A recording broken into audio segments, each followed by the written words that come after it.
हर्ष हो रहा है कि हमारे बीच राजगुरु मठ काशी से जगत गुरु दंडी स्वामी अनंतानंद सरस्वती जी महाराज पधार चुके हैं और शीघ्र ही आपके सामने मंच पर उपस्थित होंगे और हम सभी को आशीर्वाद प्रदान करेंगे। मैं चाहूंगा कि एक बार जोरदार तालियों से,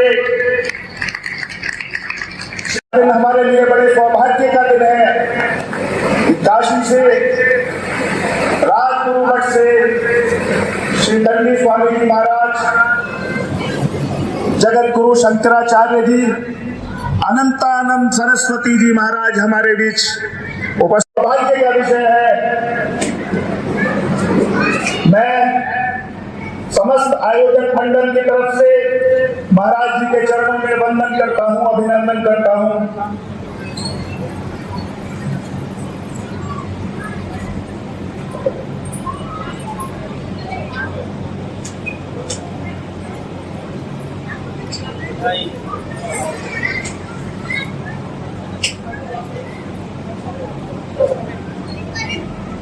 बहुत बहुत धन्यवाद सभी को। जगत गुरु शंकराचार्य दंडी स्वामी अनंतानंद सरस्वती जी हमारे बीच में आ चुके हैं। स्पेशली महिलाओं को, बहनों को सम्मानित जी हैं हमारे साथ, सभी का स्वागत है। बाकी और बहनों को बुलाइए। राम प्रसाद जी कृपया मंच पर आवे। हमारे बड़े भाई अधीर कौशिक जी भी मंच पर आवे और गुरु जी का स्वागत करें। बाबा जी जाके पीछे बैठ गए हैं, कृपया आप भी मंच पे आवे और गुरु जी को सम्मानित करें। स्वागत है आप लोगों का।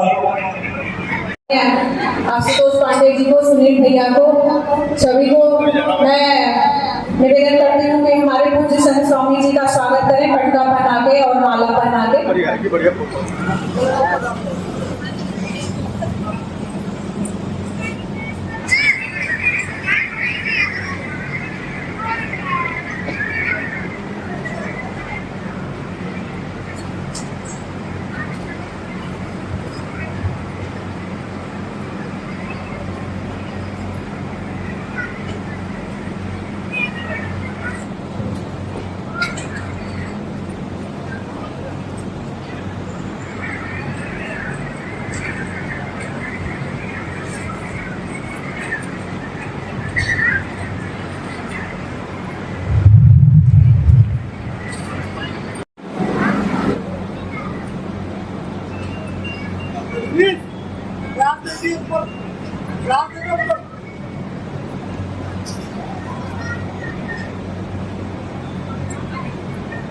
पूज्य गुरुदेव जी का स्वागत करते हुए हमारे नरेश भाई साहब, सभी लोग तालियां बजा करके आप अभिनंदन स्वागत करें।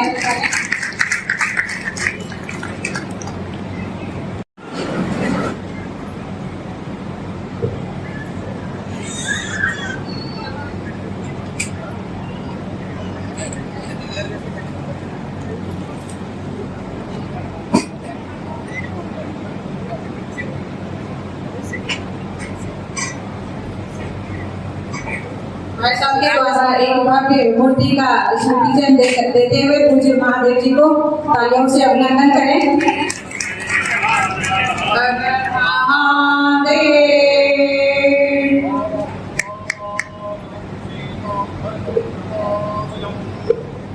सुग्रीवं वायुसूनुं च प्रणमामि मुहुर्मुहुः।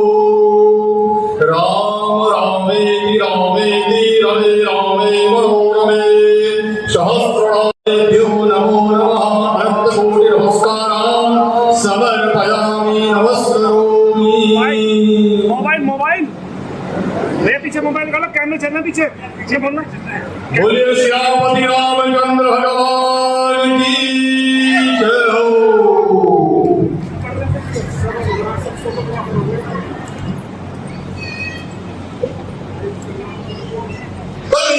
धर्म की जयकारा वीर बजरंगे। तो ज्ञान जब प्राप्त होगा जब आप दर्शन करो।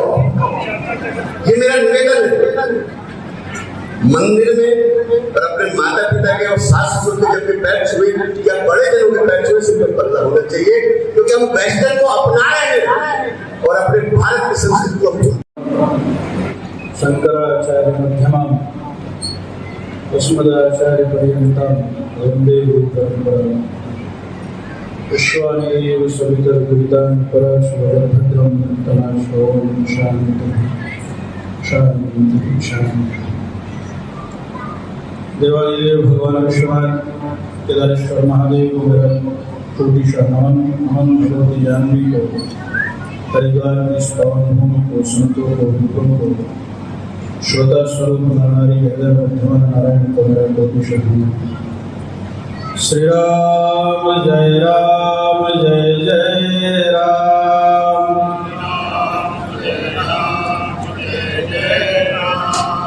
श्री राम जय जय राम।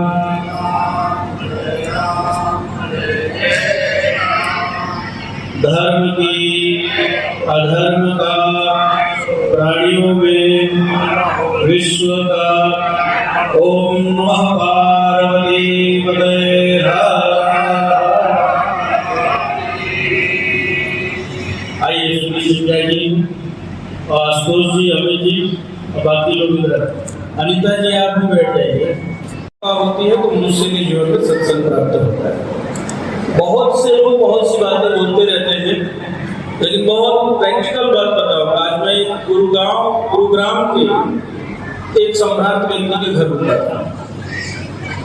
उनके परिवार से बात होने में मुझे ध्यान में आया कि उनके बच्चे एक अजीब से रोग से ग्रसित होते जा रहे हैं, जिसको हम लोग कहते हैं सुखभोगी रोग।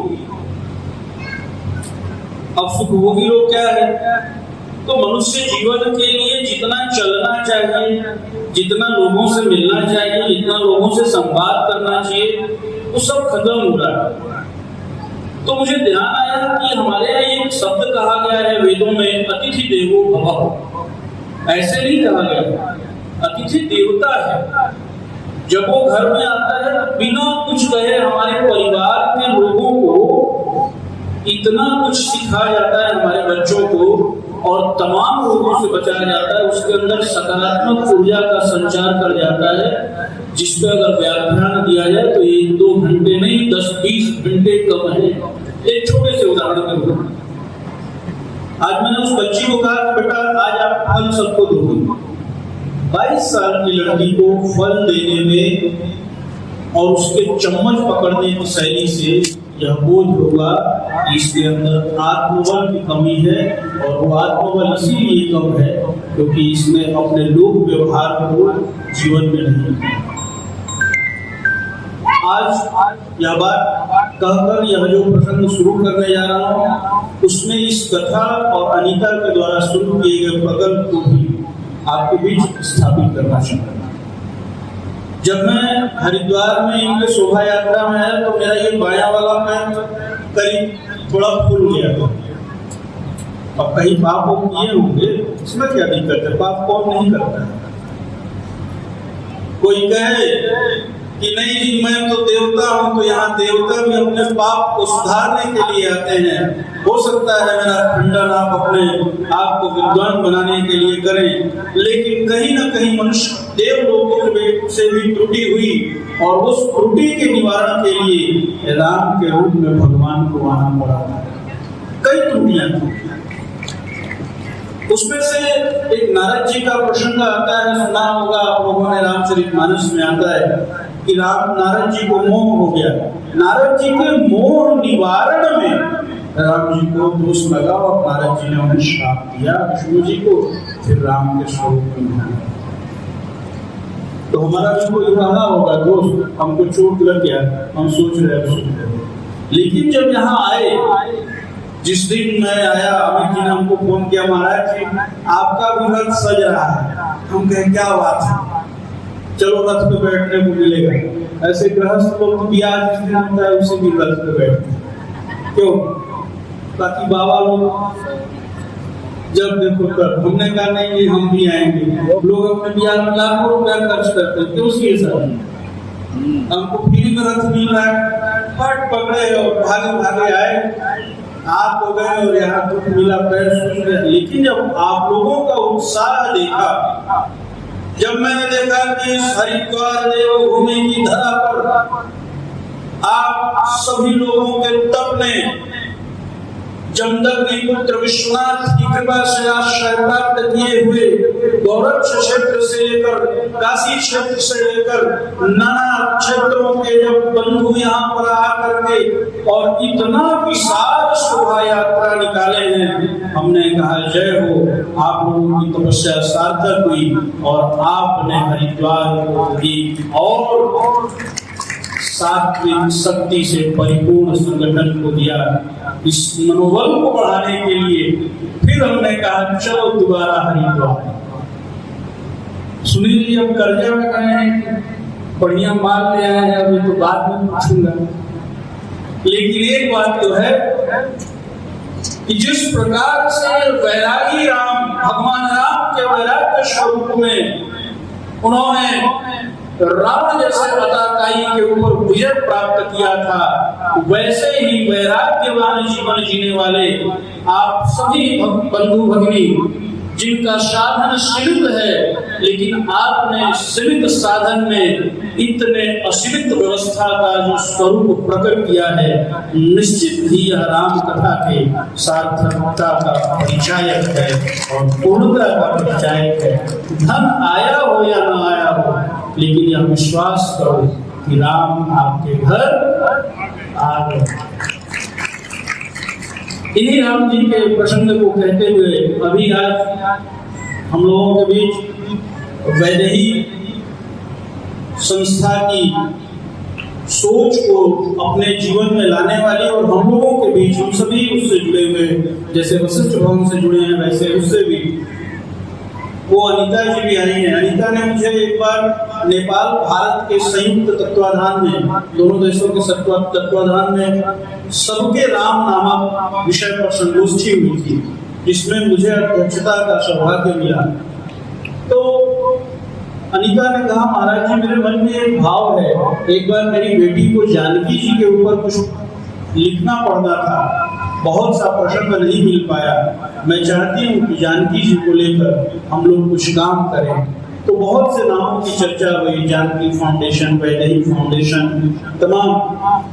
बाद में वैदेही नाम आपको प्राप्त हुआ और यह बहुत सकारात्मक एक दृश्य हम लोगों के सामने प्रकट हो रहा है इस राम कथा में, कि जहाँ राम जी को और जानकी जी को अलग अलग परिभाषित करने की बात कही जाती है, जहाँ तमाम लोग जानकी जी के प्रसंग को लेकर राम जी के ऊपर लांछन लगाते हैं। अभी वाल्मीकि रामायण का यहाँ पर आपको भाषण किया जा रहा है, कथा सुनाया जा रहा है, उसी वाल्मीकि रामायण में यह प्रसंग आपको मुझे विश्वास है कि विद्वान वेदांती जी महाराज ने यह विषय जरूर रखा होगा कि जानकी जी और राम जी जब एक बार अयोध्या जी में संध्या काल में अपने संध्या कर्म को करके दोनों एक साथ भ्रमण कर रहे थे अपने राजमहल में, तो जानकी जी से राम जी ने पूछा कि जानकी जी आप मां बनने वाली हैं, आपको कैसा लग रहा है?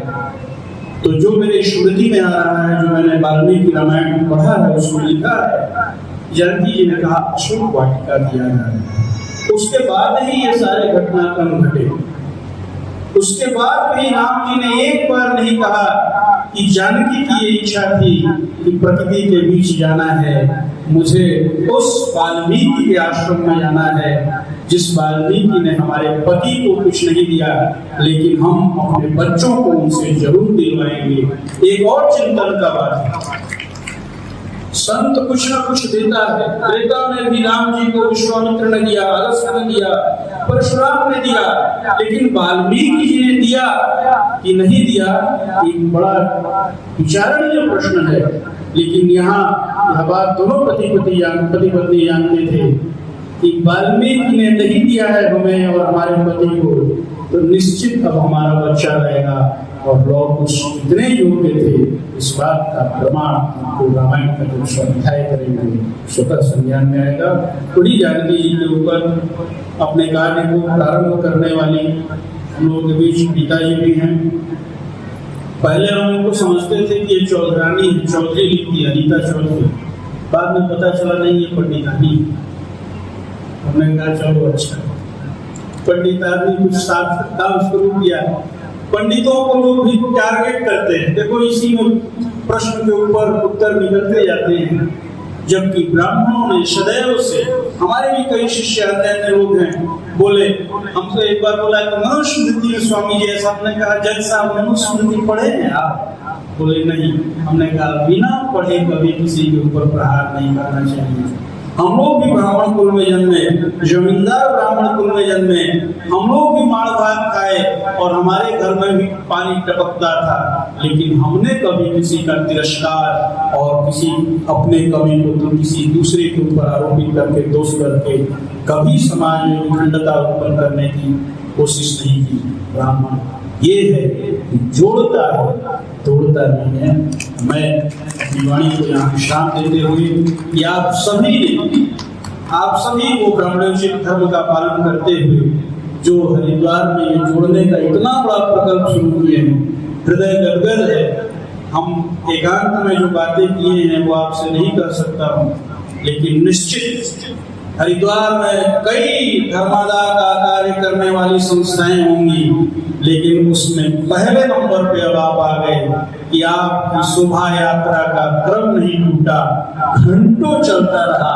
एक बस के लोग आए, दूसरे बस के लोग आए, तीसरे बस के लोग आए, आते गए, आधा घंटा तक तो मैं ही देखते रहा कि हे शिव ये कितने लोग हैं। तो आप सभी के उस दैदिप्यमान यशस्विता को प्राप्त करने के बाद आइए आप सबको खूब साधुवाद, और मैं अपनी वाणी को विश्राम देता हूँ। और जो आपके सम्मान का कार्यक्रम यहाँ राम कथा आयोजन समिति के लोग वशिष्ठ भवन और वैदिक फाउंडेशन ने रखा है, उन दोनों को समर्पित करता हूँ बिना किसी भूमिका।